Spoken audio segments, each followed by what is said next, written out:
Isang mapagpalang araw po sa inyo, Mystery, at sa lahat po ng tagapakinig ng inyong channel. Ako nga pala si Liana. Kauuwi ko lang mula sa mental hospital kung saan dinalaw ko ang dati kong asawa na si Adrian. Mag-iisang taon na siya doon at nalulungkot akong ibahagi sa inyo na sa totoo lang ay hindi pa namin alam kung kailan siya makakalabas o kung makakalabas pa nga ba siya ulit. Ang alam ko lang po ay mahal ko pa rin siya kahit buo na ang pasya ko na ito na ang huling dalaw ko sa kanya.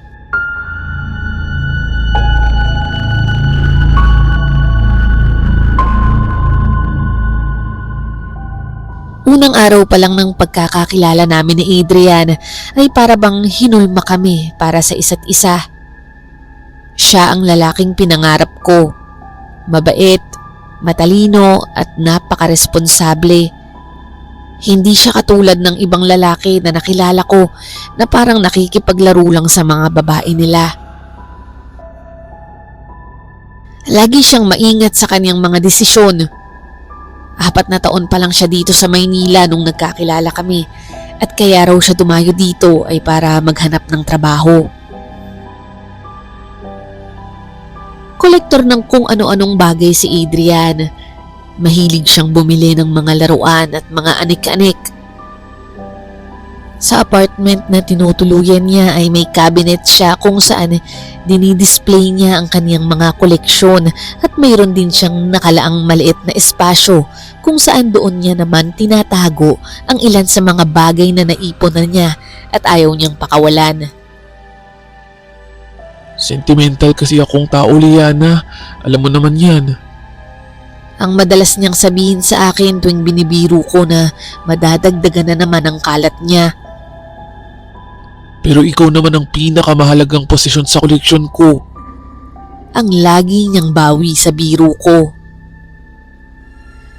Sa tingin ng iba ay isip bata siya, pero alam ko at ng mga kaibigan naming malapit sa kanya na sobrang matured niya kung mag-isip.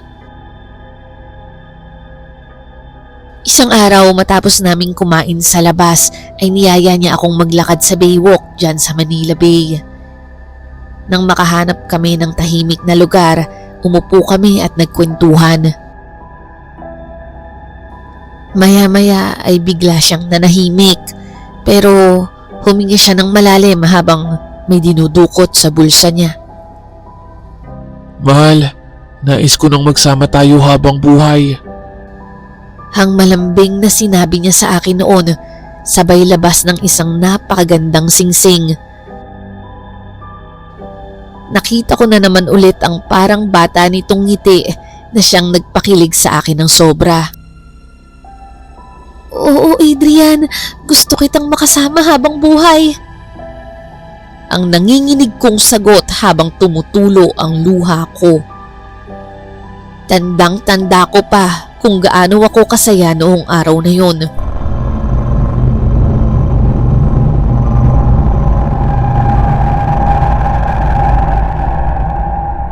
Noong una ay parang nagdadalawang isip pa ang mga magulang ko dahil parang masyado raw mabilis ang pagpapakasal namin. Mystery, may punto naman sila. 1 taon pa lang kami ng nobyo ko pero kalaunan ay pumayag na rin naman sila. Tulad ko, napansin din kasi nila na napakabuti niya at bukod pa doon, napakagalang pa. Sa bagay anak, pag di pa kayo kinasali, baka biglang sumama yan sa iba. Ang pabiru pang sabi sa akin ni tatay noon nung sa wakas na pumayag na rin sila. Simple lang ang naging kasal namin ni Adrian. Konti lang ang bisita dahil gusto namin ng intimate lang ang selebrasyon. Mas mainam rin na simple lang ang gawin at ipunin na lang ang pera para sa kinabukasan ng magiging pamilya namin. Napagpasyahan rin namin na doon kami sa bahay nila sa probinsya magsiselebrate ng honeymoon dahil matagal na rin siyang hindi nakakauwi. Alam ko rin na maganda ang lugar nila kaya sobrang nilulook forward ko noon ang pag-sightseeing na gagawin namin. Pagkatapos ng reception ay tuwang-tuwa kaming nag-ayos ng gamit namin para sa honeymoon. Napakaraming kwento ni Adrian tungkol sa bahay nila. Madalas na niya itong maikwento sa akin noon, pero ngayong malapit na siyang makauwi ulit ay kitang-kita sa mukha niya ang excitement. Sigurado akong magugustuhan mo dun, Liana. Katunayan, kung wala nga tayong trabaho dito sa Maynila, yayayain sana kitang doon na lang din tayo tumira. Napangiti ako. Kitang-kita ko na gusto niyang ipakita sa akin ang bahay nila. Sa loob kasi ng mahigit 1 taon naming pagiging magnobyo ay hindi pa siya nakakauwi ulit doon. Minsan nga ay nabanggit niya na naisip na niyang ibenta ito, pero dahil nga sa sentimental siya ay hindi niya raw magawa. May kahabaan ng biyahe at inabot rin kami ng halos 8 oras bago kami nakarating sa Isabela. Gayunpaman, masaya ako nang nakarating kami sa probinsya ni Adrian dahil bukod sa napakaganda ng lugar nila ay kitang-kita ko na naging parang bata ito sa tuwa nang makita ang bahay nila. Lahat ng sulok ay may kwento siyang naaalala. Nilibot ko ang tingin sa buong bahay. Malaki ito at napakaayos ng mga display. Ito yung bigay sa akin ni tatay noong gumraduate ako ng elementary. Ang nakangiting sabi ng asawa ko habang pinapakita sa akin ng isang lumang laruang kotse na gawa sa kahoy. Pinagawa ni tatay yan sa kumpare niya dahil alam niyang paborito ko ang Beetle nung bata pa ako. Grabe, hindi ko alam na ganito pala karami ang koleksyon mo. Hindi lang kasi mga laruan ng nakadisplay sa bahay, pati na rin iba't ibang mga memorabilia niya mula sa pagkabata at mga gamit ng mga magulang niya. Hindi ko nga madispatch tong vintage toaster ni mama. Bukod kasi sa gumagana pa napakaganda ng itsura. Ang sabi ni Adrian nang makarating kami sa kusina. Ganyan talaga si Adrian. Masentimento. Ang nakangiting sabi ng isang matandang babae na nagulat ako ay nasa loob na ng bahay. Kamusta naman ang biyahe niya? Natutuwa naman ako at mukhang masayang masaya ka, Adrian. Iha, maswerte ka sa asawa mo. Naku, mapagmahal ng tunay iyan. Liana, ito nga pala si Ate Aning. Ay, kayo po pala yun. Magandang araw po. Ang pagbati ko naman sa matanda. Mystery, halos kilala ko na rin ito dahil madalas siyang makwento sa akin ni Adrian. Siya ang katiwala nila na nag-aasikaso ng bahay nila. Dati nila itong katulong at parang tiyahin na ang trato ni Adrian sa kanya. Pagpasensyahan niyo na ang pasalubong ko sa inyo. Sabay abot niya sa amin ng isang basket ng prutas. Nagkumustahan sila ni Adrian at nagkwentuhan kami habang pinagsasaluhan ng prutas. Pagkatapos nun ay hindi na siya nagtagal sa bahay at maya-maya lang ay iniwan na niya kami. Kapag may kailangan kayo ay tawagan niyo lamang ako. Yan lang naman ako sa harap nakatira.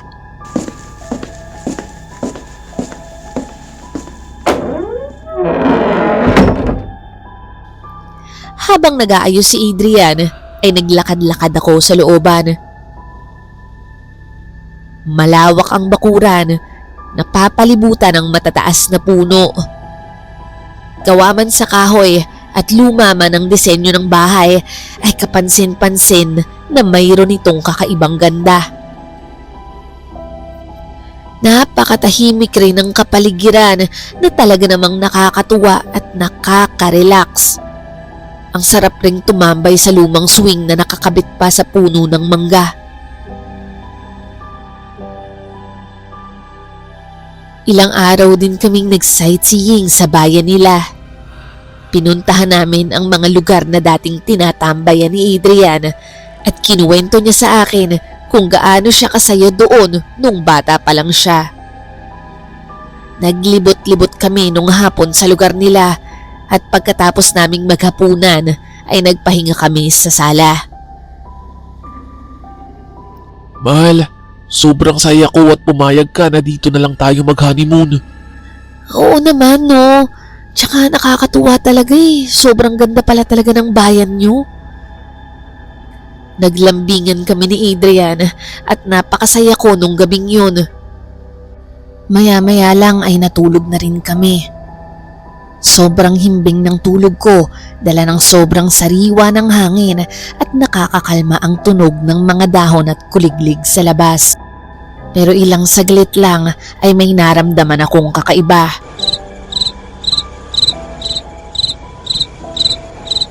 May malamig na hangin na dumadampi sa liig ko kahit nakasara naman ang bintana.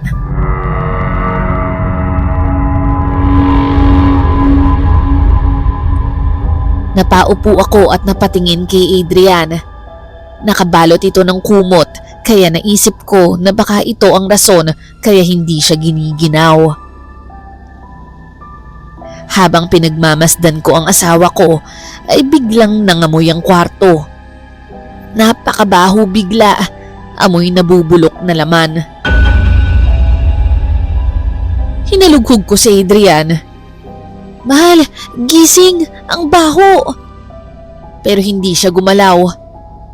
Nang tanggalin ko ang kumot para gisingin siya, ay tumambad sa harapan ko ang isang bangkay ng babae na akap-akap ni Adrian.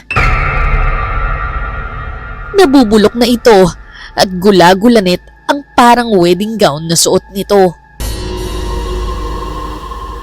Napasigaw ako sa takot. Tinakpan ko ang mata ko. Ilang saglit lang ay inalog ako ni Adrian at nakita ko na wala na ang babae. Bigla ring nawala ang amoy. Mahal, binabangungot ka. Ang nag-aalalang sabi sa akin ni Adrian habang inaabot sa akin ang tubig. Ininom ko ito at pinilit kong kumalma. Tama ang asawa ko. Baka nga nananaginip lang ako. Kinabukasan ay naiwan akong mag-isa sa bahay dahil may inasikaso ang asawa ko. Pinagmasdan ko ang mga lumang litrato at natuwa ako dahil kamukha pala talaga ni Adrian ang kanyang ina. Lagi niya kasing naikukwento sa akin na napakabait nito.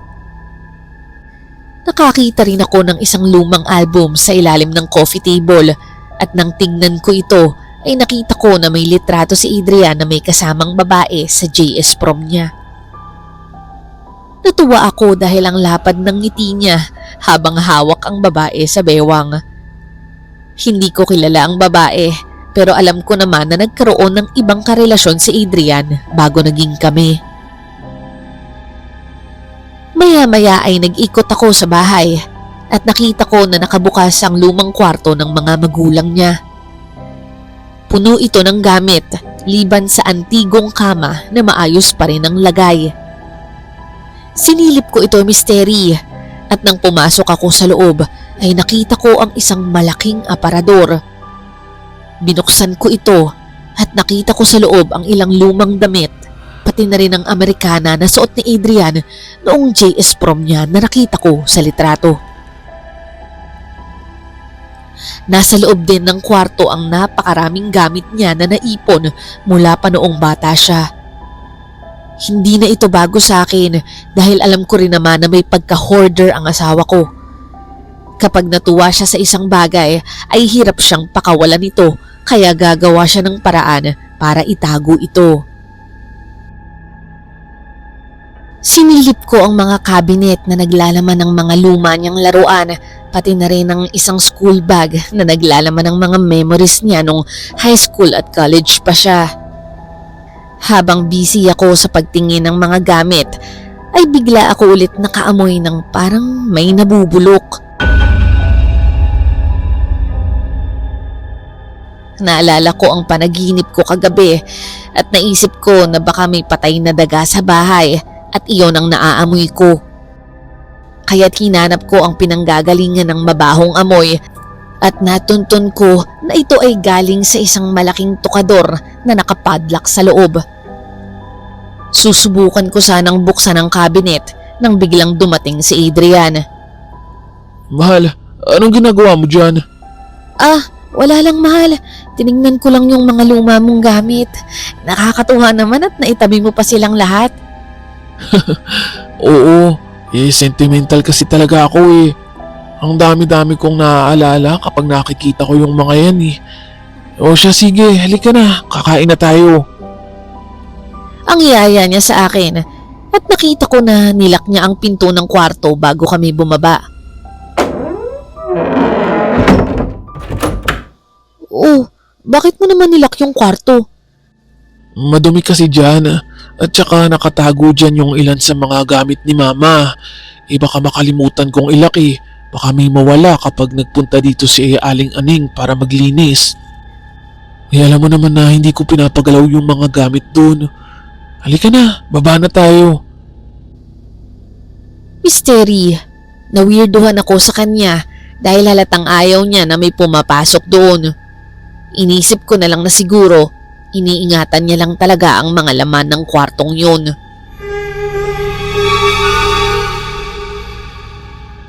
Kinagabihan bago matulog, sinabi ko kay Adrian na may mabaho akong naaamoy sa kwarto. Naku, baka napasok na ng daga ang kwarto ah. Siguro doon na namatay yun sa loob. Huwag kang mag-alala. Bukas lilinisin ko yun tsaka maglalagay na rin ako ng panlaso ng daga para hindi na balikan. Sa puntong ito, Mystery, bahagya na akong nahihiwagaan sa mga sagot ni Adrian pero hindi ko na lang ito masyadong binigyan ng kahulugan. Hinalikan niya ako sa noo at natulog na kami pareho. Nang malalim na ang gabi ay nagising na naman ako nang may bigla akong narinig na asong umaalulong sa labas.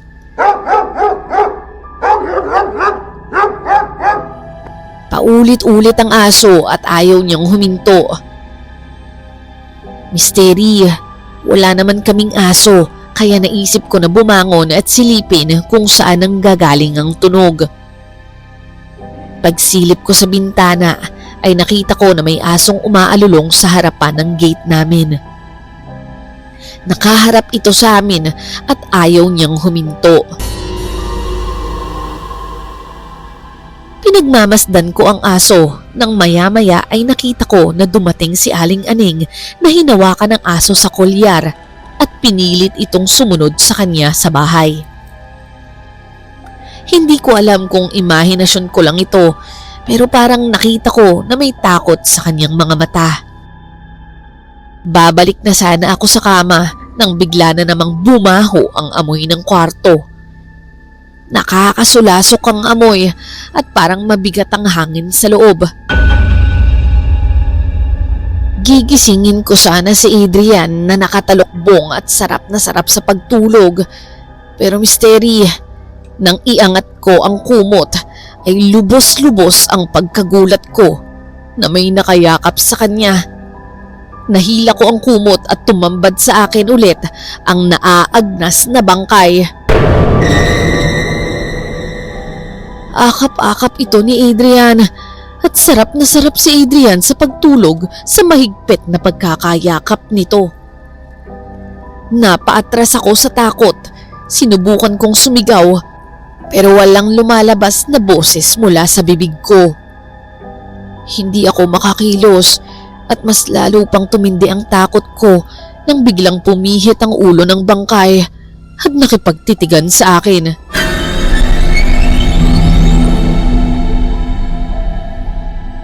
Sa liwanag ng buwan ay namukaan ko kung sino ito. Siya ang babae sa larawan. Adrian! Adrian! Gumising ka! Nagsisisigaw na ako sa puntong ito. Umalingaw-ngaw ang boses ko sa loob ng malaking bahay. Halos mabaliw na ako sa takot sa puntong ito. Samantalang ang asawa ko ay sarap na sarap pa rin sa yakap ng nabubulok na bangkay. Sinipa ko na lang ang kama habang nagsisisigaw ako at sa puntong ito ay nakita ko na gumalaw na rin sa wakas si Adrian. Naalimpungatan ito pero hindi pa rin bumibitaw sa yakap niya sa bangkay na nakapako lang sa akin ang tingin. Mahal, matulog na tayo. Ang mahina niyang sabi pero hindi siya sa akin nakatingin. Celine, mahal, magpahinga na tayo at marami pa tayong gagawin bukas. Ang napakalambing na bulong niya sa bangkay habang nilalapit ang labi niya sa naaagnas nitong pisngi.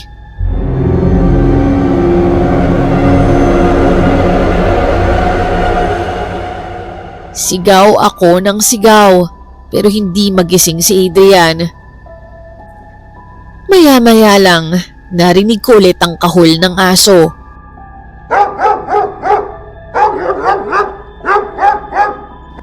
Galit na galit ito. Dito na bumalik ang diwa ko.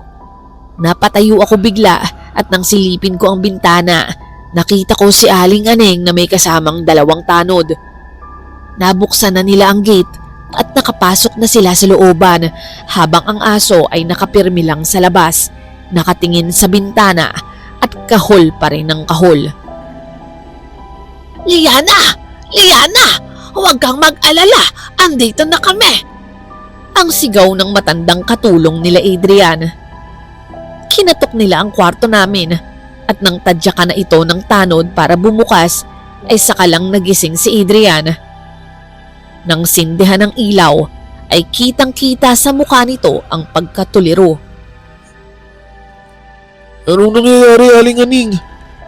Ang nagtataka niyang tanong. Misteri, wala na yung bangkay.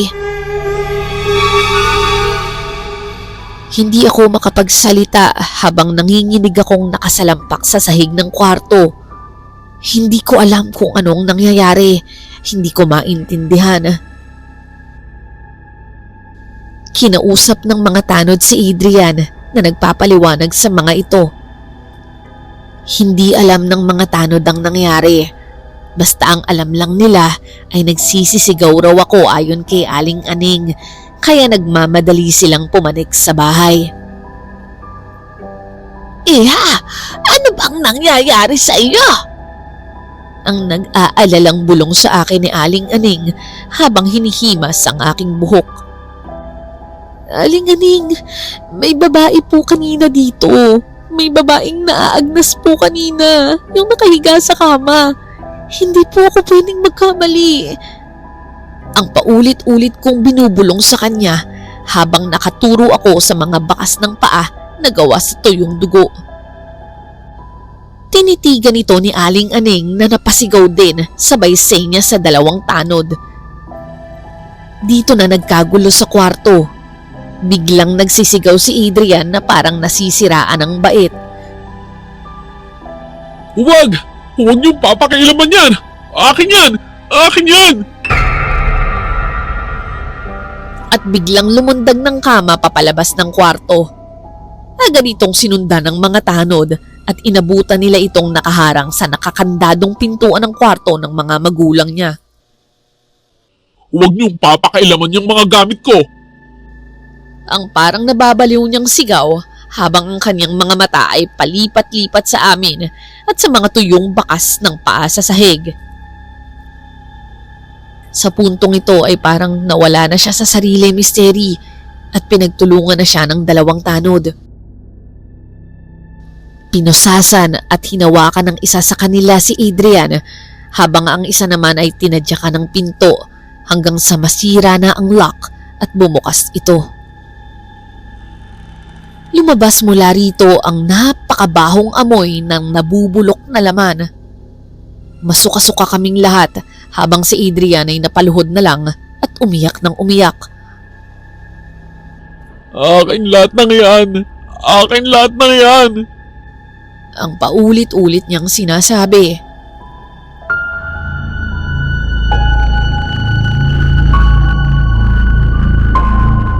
Binuksan ng tanod ang ilaw at nakita niya na ang mga yapak ng tuyong dugo ay papunta sa nakakandadong tukador. Pinalo niya ang padlock ng dala niyang batuta at nang buksan niya ay napaatras siya at napasigaw. Misteri, sa loob ng kabinet, suot ang gulagulanit na bestida ay ang agnas na bangkay ng isang babae. Lubos ang pagkagulat ng lahat sa nasaksihan ng araw na yun.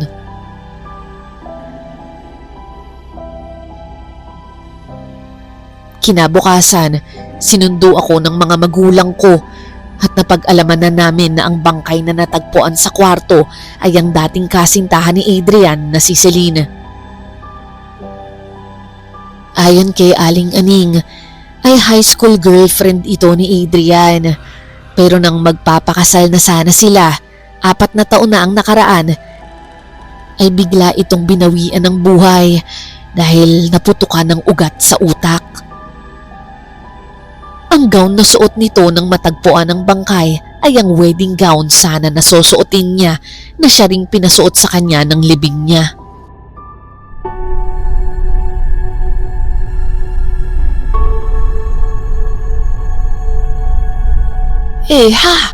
Ang totoo niyan, may mga araw na bigla akong may maaamoy ring nabubulok sa bahay na iyan kapag naglilinis ako. At kinikilabutan ako dahil madalas tahulan ng bahay na yan ng aso ko. Hindi ko alam na nandyan pa rin pala si Celine. Ang nanlulumong kwento sa amin ni Aling Aning. Sa presinto, lumuluhang inamin ni Adrian na sobrang nagunaw ang mundo niya nang biglang pumanaw si Celine.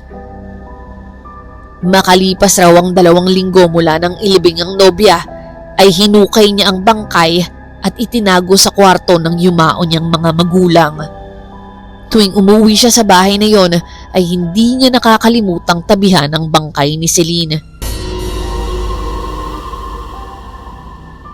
Matapos ang nakakakilabot na detalyeng ito, ay nakuha pang magtanong ni Adrian. Nasaan si Celine? At nang malaman niyang nailibing na ito ulit, ay tuluyan ang nawala sa katinuan ang dati kong asawa.